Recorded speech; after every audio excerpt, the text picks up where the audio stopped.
Good day, I'm Mr. Angelito or Atienza, and my co-teacher used to call me Sir Tolitz or Sir Lito, but my student loves to call me Sir A. I've been teaching for almost 20 years. Since then, I've been a science teacher in junior high school and teaching physics. I make sure that my students are having fun and learn fruitfully and successfully in my class.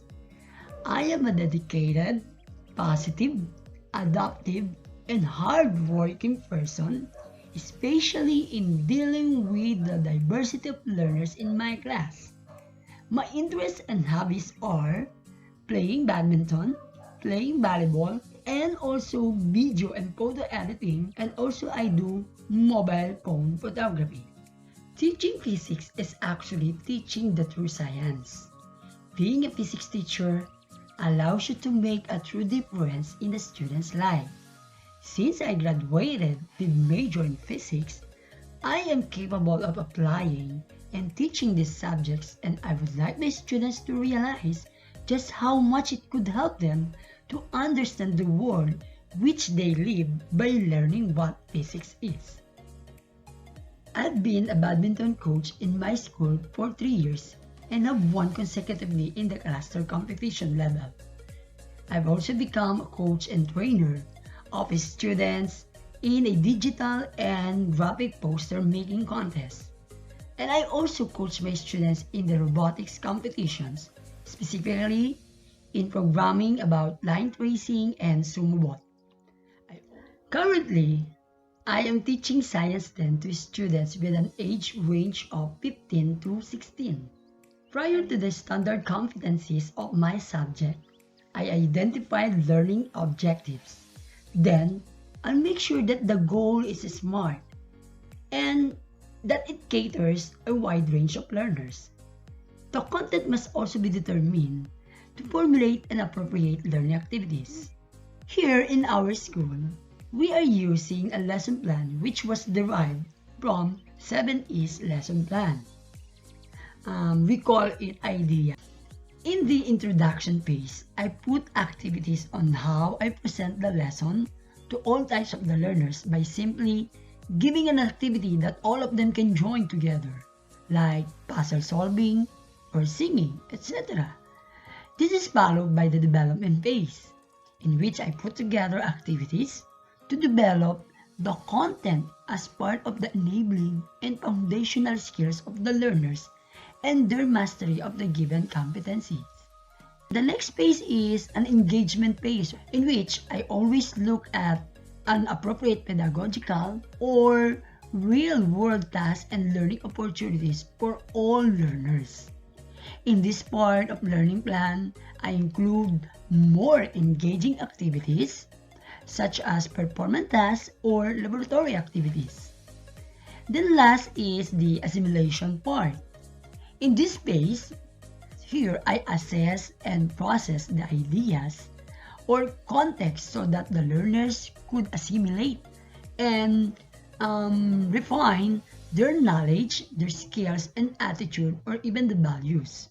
So in this part also, I also do the integration part of the lesson, which is it connects the concept to the another discipline other than science.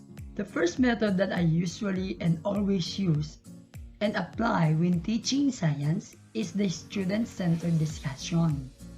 For me, that is focus on students and their needs above everything else is what I call the student-centric teaching. It focuses on the learning process around the learners.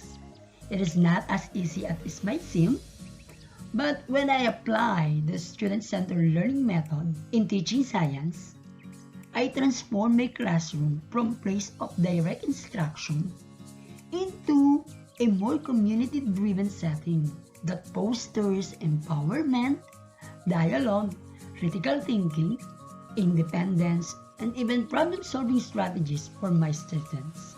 Another method that I usually apply is learning by station. This method allows me to differentiate learning by taking into account students' needs, interests, and learning style. There should be a several station that will represents a concept to be explained via example or simulations.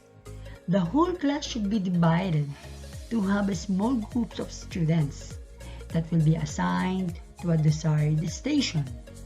Upon entering my classroom, I always leave spaces for specific purposes and uses. I have restricted and off-limits area. For my students, I have a refocus area where they can rethink, recall, or refrain from what they did in my class. It has a big notebook there, and a pen, and an instruction on how he will use the materials. Aside from this, when you walk to my classroom, I put up a mini interactive science museum in the corner wherein I always include physics toys, as I call them, because these toys can be played normally and can engage my students with the subject they found difficult. Right after they play the toy, they need to answer the questions and put it inside the box.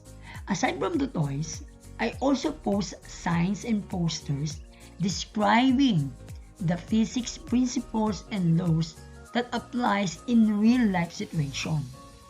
And these additional features of my classroom were just reinforcement to my students in order to help them retain or understand the previous lesson and also become a prerequisite for their future lesson. Also, a seating arrangement was utilized, but it was based on certain conditions, like their viewing status. For instance, if they're nearsighted, they will be located near the board, and whereas a far-sighted person will sit far enough away to see the board. The height of the students was also considered to avoid blocking the other students at behind. And I also have a what we call an environment-friendly corner where they can visit my plant in the pot and give some sprinkles of water by spraying it.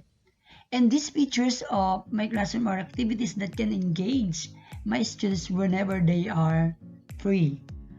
In my case, at our school, I used the curriculum-based test, which was administered quarterly. But on a daily basis, I had a formative type of test. And this formative test will help me identify the weaknesses of the strategy that I utilize, and at the same time, I will use the result to recalibrate the learning resources materials that I have used. Then, I also created a weekly performance task to evaluate the learning objectives, and with regard to my students' performances, I always set a contextualized rubric scales in order for my students to become aware of what the things they need to prepare. For example, if I wanted to assess the objective of defining the first law of motion using real-life example, I could give them a relatable and achievable rubric by providing them with criteria that will engage my students on the objectives as well as their prior knowledge and experiences. And every time I give a rubric to a specific activity, I'll always make sure that it can cater the different types of learners and that it should always promote collaborative or collaboration among them. I explain concepts using the self-created videos. I also create presentations using Prezi and PowerPoint. I also utilize the internet in order to add more engaging activities like the Edpuzzle and quizzes. I also enjoy creating quizzes and open-ended questions in a Google Forms to easily collect responses, as well as managing a discussion with Padlet for a quick response from students during the discussions. Unfortunately, we don't have a smartboard in our school, but I do have a television, a laptop, a mobile phone, and a casting gadget for the television, which I sometimes convert into into interactive learning materials by adding engaging and enjoyable activities. I use these gadgets and software applications to teach and inspire our students about the reality of technology. When I am teaching, I always go around the classroom to get the attention, to check my students and make them aware that I am with them and go around in their area. When I found someone who's talking with his mate or classmate, I will politely ask him or her about the topic he was discussing and its relation to our current discussion. And if he or she refuses it, I would like to invite him for a short talk right after the class. And then, during the talking with him or with her, I will make her or him realize what are the consequences that he may face if he or she continue what she was doing during the class hours or during my class. Then, I will remind him also about the rules, agreement that we have on the beginning of the class. Okay? And then, if she's still or he's still or she's not still listening to what I said, I will ask him to, or I will ask her to proceed to a refocus area.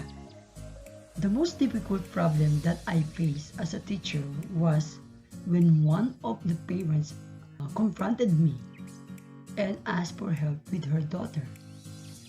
This is a very sensitive case of my students who was 16 at that time and having an affair with a man older than her, and her mother asked me about the legal actions about it.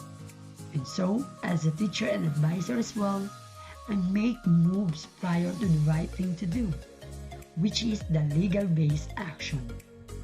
I had never been in a relationship before during that time, so I asked other teachers, my co-teachers, and legal advisors what we need to do in order to address the action about the child. That case makes me more aware of the personal attributes of my students.